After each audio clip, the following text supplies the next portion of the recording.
ಚಿಕ್ಕಬಳ್ಳಾಪುರ ಕ್ಷೇತ್ರ ರಚನೆಯಾಗಿದ್ದು 1962ರಲ್ಲಿ. ಅದಕ್ಕೂ ಮುಂಚೆ ಈ ಪ್ರದೇಶ ಕೋಲಾರ ಲೋಕಸಭೆಗೆ ಸೇರಿತ್ತು. ಇಲ್ಲಿ ಮೊದಲು ಸಂಸದರಾಗಿ ಆಯ್ಕೆಯಾಗಿದ್ದು ಕೆ.ಸಿ. ರೆಡ್ಡಿರವರು. ಕರ್ನಾಟಕದ ಮೊದಲ ಮುಖ್ಯಮಂತ್ರಿಯಾಗಿದ್ದ ಇವರು ಕೋಲಾರ ಜಿಲ್ಲೆಯ ಕ್ಯಾಸಂಬಳ್ಳಿಯವರು. ಮುಖ್ಯಮಂತ್ರಿ ಗಾದಿಯಿಂದ ಇಳಿದ ಮೇಲೆ ಕೋಲಾರ ಹಾಗೂ ಚಿಕ್ಕಬಳ್ಳಾಪುರ ಕ್ಷೇತ್ರದ ಸಂಸದರಾಗಿ ಹಾಗೂ ಮಧ್ಯಪ್ರದೇಶದ ರಾಜ್ಯಪಾಲರಾಗಿ ಸೇವೆ ಸಲ್ಲಿಸಿದ್ದಾರೆ. ಚಿಕ್ಕಬಳ್ಳಾಪುರದ ಸಂಸದರಾಗಿದ್ದಾಗಲೇ ಮಧ್ಯಪ್ರದೇಶದ ರಾಜ್ಯಪಾಲರಾಗಿ ಆಯ್ಕೆಯಾದ ಇವರು ಸಂಸದ ಸ್ಥಾನಕ್ಕೆ ರಾಜೀನಾಮೆ ಕೊಡ್ತಾರೆ.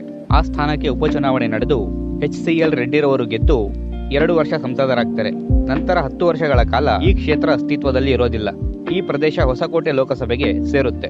ನಂತರ ಮತ್ತೊಮ್ಮೆ 1977ರಲ್ಲಿ ಈ ಕ್ಷೇತ್ರ ಅಸ್ತಿತ್ವಕ್ಕೆ ಬರುತ್ತೆ. ಆಗ ಇಲ್ಲಿ ಸಂಸದರಾಗಿದ್ದು ಎಂ.ವಿ. ಕೃಷ್ಣಪ್ಪನವರು. ಇವರು ಕೋಲಾರದ ಮೊತಕಪಲ್ಲಿಯವರು. ಹುಟ್ಟಿದ್ದು 1 ಜೂನ್ 1918ರಲ್ಲಿ. ತಂದೆ ವೆಂಕಟರಾಮೇಗೌಡರು. ಕೋಲಾರ, ತುಮಕೂರು, ಚಿಕ್ಕಬಳ್ಳಾಪುರ ಹಾಗೂ ಹೊಸಕೋಟೆ ಕ್ಷೇತ್ರದ ಸಂಸದರಾಗಿದ್ದ ಕೃಷ್ಣಪ್ಪನವರು ವಿಧಾನ ಪರಿಷತ್ತಿಗೆ ಆಯ್ಕೆಯಾಗಿ ಕಂದಾಯ ಮತ್ತು ಕಾನೂನು ಸಚಿವರು ಕೂಡ ಆಗಿದ್ದಾರೆ. ಎಸ್.ಎನ್. ಪ್ರಸನ್ನ ಕುಮಾರ್ ಅವರು.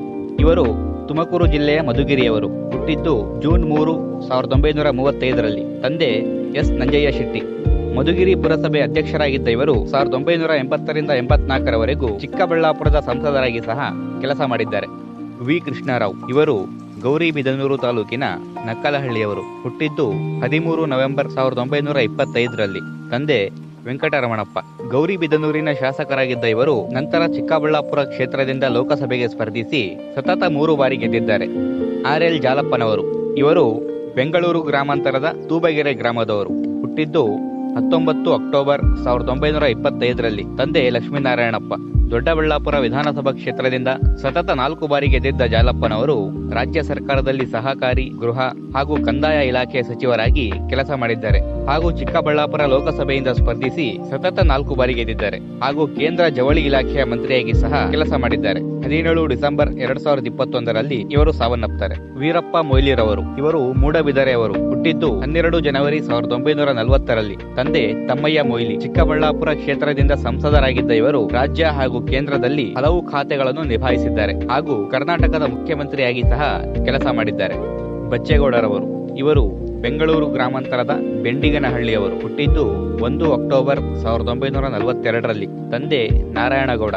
5 ಬಾರಿ ಹೊಸಕೋಟೆಯ ಶಾಸಕರಾಗಿದ್ದ ಇವರು ಕಾರ್ಮಿಕ ಇಲಾಖೆಯ ಮಂತ್ರಿಯಾಗಿ ಸಹ ಕೆಲಸ ಮಾಡಿದ್ದಾರೆ. 2019ರಲ್ಲಿ ಬಿಜೆಪಿಯಿಂದ ಸ್ಪರ್ಧಿಸಿ ಗೆದ್ದು ಸಂಸದರಾಗಿದ್ದಾರೆ. ಈ ಬಾರಿಯ ಚುನಾವಣೆಯಲ್ಲಿ ಇವರಿಗೆ ಟಿಕೆಟ್ ಸಿಕ್ಕಿಲ್ಲ. ಬದಲಾಗಿ ಕೆ. ಸುಧಾಕರ್ ಅವರು ಬಿಜೆಪಿಯಿಂದ ಸ್ಪರ್ಧೆ ಮಾಡಿದ್ದಾರೆ. ಇವರ ವಿರುದ್ಧ ರಕ್ಷಾರಾಮಯ್ಯನವರು ಕಾಂಗ್ರೆಸ್ ಪಕ್ಷದಿಂದ ಸ್ಪರ್ಧೆ ಮಾಡಿದ್ದಾರೆ. ಇಲ್ಲಿ ನಡೆದ 14 ಚುನಾವಣೆಗಳಲ್ಲಿ 12 ಬಾರಿ ಕಾಂಗ್ರೆಸ್, 1 ಬಾರಿ ಜನತಾದಳ ಹಾಗೂ 1 ಬಾರಿ ಬಿಜೆಪಿ ಪಕ್ಷಗಳು ಗೆದ್ದಿವೆ. ಇಲ್ಲಿ ಅತಿ ಹೆಚ್ಚು ಬಾರಿ ಗೆದ್ದ ಅಭ್ಯರ್ಥಿ ಅಂದ್ರೆ ಅದು ಜಾಲಪ್ಪನವರು. ಒಟ್ಟು 4 ಬಾರಿ ಗೆದ್ದಿದ್ದಾರೆ.